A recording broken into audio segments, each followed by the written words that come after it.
Before dating apps, before romantic dinners, before love songs on the radio, humans still fell in love, still found partners, still built families. But the way they did it, completely different from anything you know today.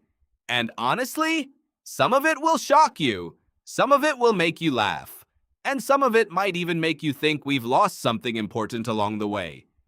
This is the forgotten truth about how ancient people found the one.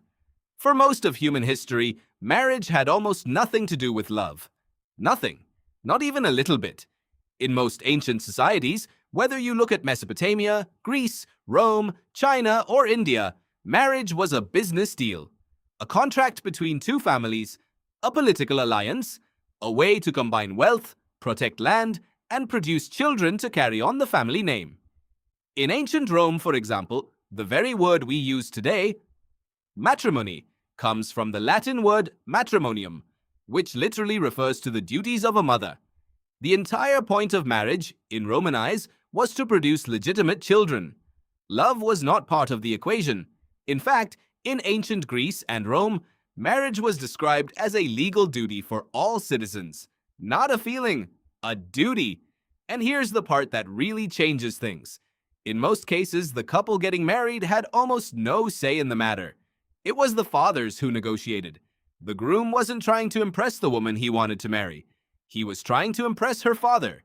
If the father agreed, the marriage happened. The couple simply went along with it. About 85% of ancient cultures practiced arranged marriage as the primary way of pairing people up. Let that sink in. The whole idea of choosing your own partner based on feelings, that's actually a very recent invention in human history. It only became the norm in the Western world around the 1700s. Before that, love was considered a bonus, not a reason to get married. But if you think arranged marriage sounds strange, wait until you hear what they did in ancient Babylon, because this one is truly unforgettable. Once a year, in every village in Babylon, something extraordinary happened. All the young women of marriageable age were gathered together in one place. A crowd of men formed a circle around them, and then an auctioneer stepped forward. One by one, he called each woman to stand up, and then he sold her to the highest bidder. This was documented by the ancient Greek historian Herodotus in the 5th century BC, and it's considered one of the earliest recorded auction practices in human history. The most beautiful women were sold for high prices. The money collected was then used to provide dowries for the women who were considered less attractive, the ones who could only find husbands if the groom received payment for taking them. Think about that for a second. In ancient Babylon, finding a life partner was literally a public auction. The entire village gathered to watch. Rich men competed to buy the most desirable wives, and the system was designed so that every woman, no matter what, found a husband that day. Was it fair? By our standards, absolutely not. But within their world, Babylonians actually considered this system sensible and efficient. It guaranteed that every woman in the village was paired off, and that families received financial compensation to begin their new lives together. A strange kind of logic, but logic nonetheless. Now here's where the story gets beautiful. Because not every ancient civilization treated finding a partner like a transaction. In ancient Egypt, something remarkable was happening. Something that feels surprisingly modern. The ancient Egyptians actually wrote love poetry. Real, passionate, emotional love poetry. And archaeologists discovered most of it in a village called Deir el-Medina, a small community of workers who built the tombs of the pharaohs in the Valley of the Kings. These weren't kings or priests. These were ordinary working people. And they were writing about love with a depth and tenderness that could make you forget 3,000 years separate you from them. One poem, written around 1300 BC, describes hearing a lover's voice as being like drinking pomegranate wine, something that gives life just by the hearing of it. Another describes a kiss as making the writer feel drunk, without needing any beer at all. These poems were likely set to music, using scenes from everyday life, fishing along the Nile, harvesting grain, catching birds, as metaphors for falling in love. What makes Egypt special is that here, unlike Rome or Greece, love was not just tolerated, it was celebrated. Women's voices appear strongly in Egyptian poetry, as narrators, as lovers making their own choices, as people with genuine feelings and desires.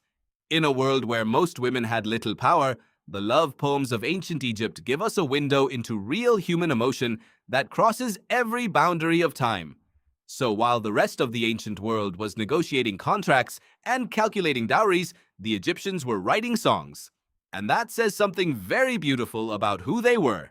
Back in ancient Mesopotamia, the land between the rivers, modern-day Iraq, there was a tradition that sounds like something from a fairy tale, but it actually happened. If a man wanted to marry a woman and her family agreed, but he couldn't afford the bride price, the payment required to take her as a wife, he had another option. He could work for her family instead, for years, sometimes many, many years. Ancient records show one contract where a man was allowed to live in a woman's family home for 10 years, with food and clothing provided in exchange for his labor, all to earn the right to marry her. Another document records a man who served 7 years to earn his bride. This is actually where the biblical story of Jacob comes from. Jacob fell in love with Rachel, the daughter of Laban. Laban agreed to give Rachel to Jacob, but only if Jacob worked for him for 7 years. Jacob agreed. He worked the 7 years, and then Laban deceived him, giving him Rachel's older sister Leah instead. So Jacob had to work another 7 years to finally marry the woman he loved. 14 years. For love. In a world without dating apps, sometimes love cost you 14 years of your life. And people paid it.